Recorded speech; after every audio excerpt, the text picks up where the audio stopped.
tomorrow night at Staples.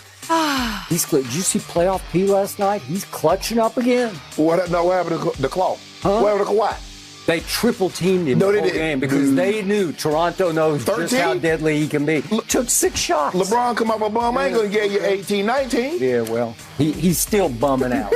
Unfortunately, yeah, we're going to have an update on LeBron, his ankle, how he's doing. We'll talk Cowboys. We'll talk a little Tebow. But you know what we need to begin with is it's getting messy in Green Bay. Aaron Rodgers' time with the Packers may be coming to an end as more reports swirl about his unhappiness with the team. And a lot of people are chiming in. Tom Silverstein of USA Today, who has been connected to the team for years, said the Packers need to be ready to move on. And meanwhile, Terry Bradshaw called Rodgers weak for getting this upset about the situation. And former Packers quarterback Brett Favre said, quote, if he has a grudge, whether it be against the organization or a player or an arch rival, family, friends, he ain't budging, even if it's resolved. But he feels like they have one up on him. He ain't gonna play. Shannon, some strong words from a lot of people. What should the Packers do here? Let it go. Move on. You drafted a replacement. That's why you traded up in the draft to draft Jordan Love. Skip, I mentioned this last week. And Brett Favre would know Aaron Rodgers because he's been around him, talked to him in a private setting more so. I don't really know Aaron Rodgers. But just observing from a distance and seeing how he's handled some of the things in his personal life, Brett Favre is absolutely right. By the way, Brett Favre has experienced that firsthand because they've been at war. Exactly. Right? Even Andrew Brandt, who used to be an executive for the Packers, said Brett Favre's camp just about every year would say, do you know what it's like to come to work with your replacement? So Brett is speaking, for, like you said, Skip, from firsthand knowledge. But dealing with Aaron Rodgers, Skip, it seems to me, this is how it normally works. And Skip, a lot of times I use relationships because I believe a lot of our audience have been through a relationship. And sometimes in a relationship, when one party feels they have the power or they make the most money, they have the bigger Q rating or whatever the case may be, Skip, they feel they can talk to you any type of way and you'll accept it. The Packers felt they had the advantage and they could do whatever they want, and Brett would accept it. Why would a CEO, why would Mark Murphy tell Aaron Rodgers, don't you be the problem, if he didn't think he had the power? Why would they handle it in such a way? Skip, it was reported, now I don't know if it's true, but it's reported that the Bears gave Andy Dalton a heads up that they're taking Justin Fields. Andy Dalton.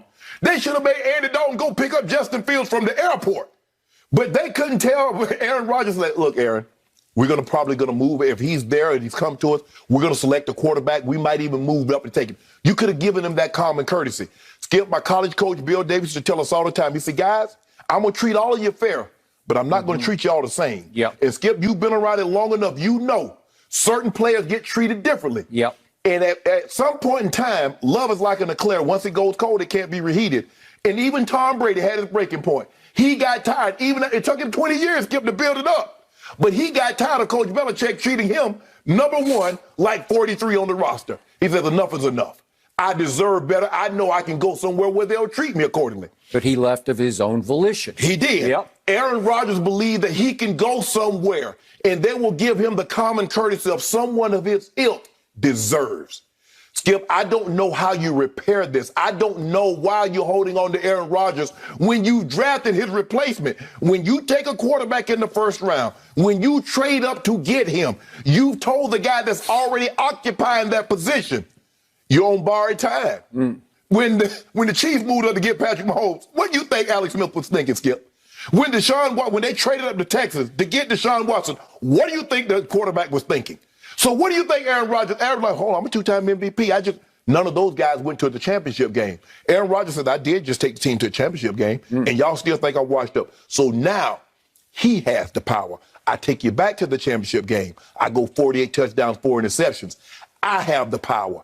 I don't like the way you've talked to me, and I was just waiting for this moment, Skip. And I told you, the moment he get that sledgehammer back in his hand, he gonna break some glass. Aaron Rodgers went out. I don't know how they repaired this, Skip. Too much damage has been done, and Aaron is a guy Skip, he'll hold a grudge. He gonna hold that grudge until he gets up out of there. It's only a matter of time. Gutekunst can say all he wants to. Now all of a sudden, we're committed to him long-term to 21 and beyond. No, you weren't. No, you were not, and he knows you're lying. Skip, just let it go. Just let it go. TB, Skip, TB's my guy. I've known Terry Bradshaw. We're in the Hall of Fame together. And when we talk, and I don't get a chance to talk to him much, But when I talk to Terry Bradshaw, Skip, we really never talk about football. We always talk about his farm, his cattle. He have big cattle farmer, bring us bulls, bring us cattle, beef cattle. Skip, TB, you retired in 84. I retired in 2004.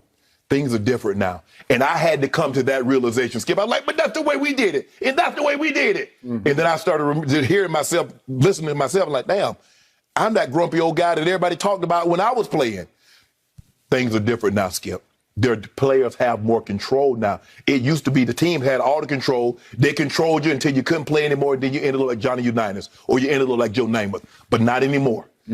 Guys are not afraid to move. Joe Montana did not end up in 49ers. Emmitt Smith did not end up wearing Cowboy color. Some of the all-time greats, Skip, ended up in another uniform that we associate them with. Okay. It's over. You know it's over. I know it's over. The Pack need to know it's over. I don't know it's over, but maybe you're saying you in general know it's over, but don't lay it on me. You don't want it to be over because you know what's going to happen if he's still with the Pack and the Cowboys. Well, you once played for the Denver Broncos. you became a Hall of Famer as a Denver Bronco, later as a Baltimore Raven, but mostly as a Denver Bronco, right? You went into the Hall of Fame as a Denver Bronco. I went back and finished up for 2 years in Denver. Correct? Yes. And you are hoping against hope that somehow Aaron Rodgers winds up your quarterback as a Denver Bronco, because right now you are stuck with Teddy Bridgewater and Drew Lock. I told you he wouldn't work. Which one you want?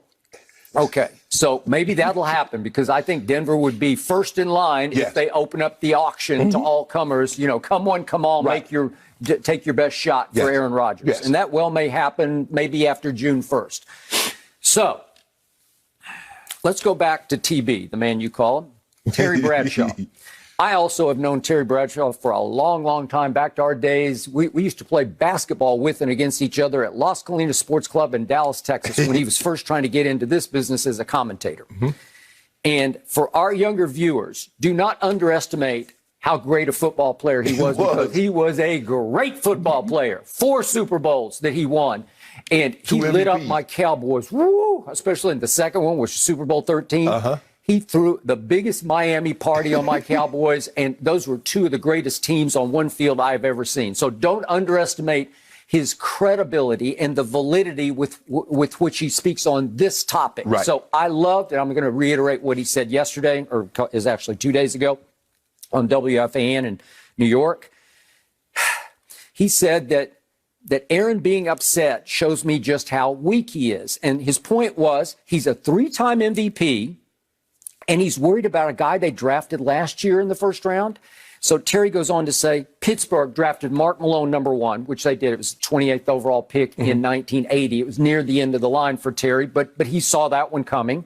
And in 77, they had drafted Cliff Stout. Terry can remember what he said, 3rd or 4th round, his 5th round, but still, he was coming also. So he said that they have him coming at me from all angles. I embraced it because when we went to practice, I wasn't worried about any of those guys. They didn't scare me a bit. That's Terry Bradshaw's confidence. Once upon a time, early in his career, he briefly lost his job to Jefferson Street Joe Gillum. Tennessee State, Nashville, Tennessee. Okay, so then he goes on to say, here's what I would do if I were the Packers. I wouldn't budge. I'd let him gripe, let him cry, retire. You're 38. Go ahead and retire. See you later.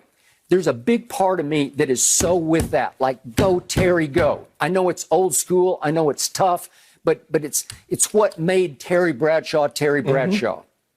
And there's a big part of me that says, just let it, like he goes on to say, hey, just let him retire and go do Jeopardy. And I'm good with that. You might be sort of what they call cutting off your nose to spite your face, because then you wouldn't have anything to show for it. Aaron wouldn't have anything to show for it either if, in fact, he wants to go on playing football, and I'm not totally convinced of that. You know, he's got so many outside interests, and he has all but campaigned to become the permanent host of Jeopardy. I don't think he'd be great at it, but you do think he would be great. So just the mere fact that you, as a guy who was a guest contestant on Jeopardy, think that he could be a great Jeopardy host, okay, so he's got a shot there. That would be his second career. He says he could do both at the same time, because he had boiled it down to it take only 46 days a year to tape all the Jeopardy episodes for a whole year. I think he was just throwing that out there for the Packers, just in case y'all act funny. Well, I believe that too. And I think he was negotiating against them, trying to negotiate his way out of town. Okay, so then That leads me to Tom Silverstein's piece that ran today in USA Today. Tom Silverstein has covered this team for more than 30 years, the Green Bay Packers. So he gets it. He knows. And he's been there through thick and thin.